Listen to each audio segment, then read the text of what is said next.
Sa ibang balita, isang grupo ng mga kalalakihan sa Agusan del Sur ang naglunsad ng hakbang para mapaigting pa ang pagprotekta sa mga kababaihan mula sa iba't ibang anyo ng pang-aabuso.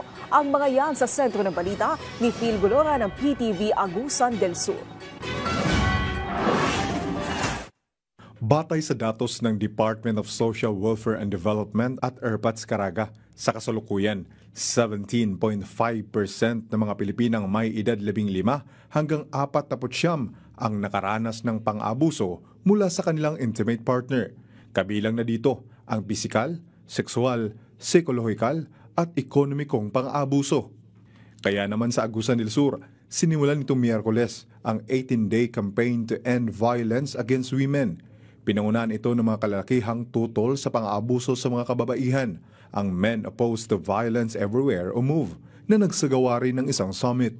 Dinaluhan ang pagbubukas ng kampanya at ang sinagawang summit ng iba't ibang ahensya ng gobyerno, mga organisasyon at iba pang stakeholders upang ipakita ang kanilang suporta at pakikisa laban sa lahat ng uri ng pang-aabuso at karahasan sa kababaihan. Kabilang sa mga aktibidad ang awareness drives, talakayan at commitment signing na layong palakasin ang mga mekanismo sa komunidad upang maipatupad ang zero tolerance policy laban sa VAO. Isip kita nga mga kalakihan, doon na tayo responsibilidad, no? Diha sa atong pamilya, labi nigul sa kabainahan. So muning natukod kining move kun men oppose violence. So ini violence nga naa sa atong komunidad.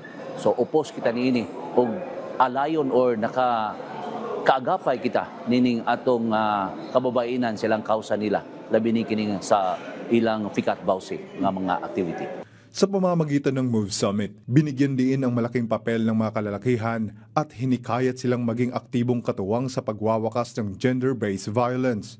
Ipinaliwanag ng mga organizer na mahalaga ang kampanyang ito dahil nagbibigay ito ng malinaw na mensahe na hindi kukonsintihin ang anumang uri ng abuso at nagbibigay rin ito ng pagkakataon sa lahat ng sektor na magtulungan upang makabuo ng isang komunidad na ligtas, patas at may respeto para sa kababaihan at kalalakihan. Kauban na to sila, nining atong kausa karon, nining advokasya na to karon, labi na gyud ang DepEd, no?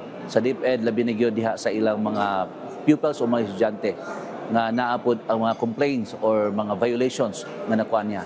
Sa atong AFP o PNP pod, kaalayon po nato ni sila kay any violence, so kaagapay po sila sa respondi nining atong programa karon. Bukod sa main program, nakinabang din ang mga kalahok sa iba't ibang wellness activities mula sa PESA office, gaya ng free massage, manicure at pedicure, libreng gupit, health check at iba pang serbisyo.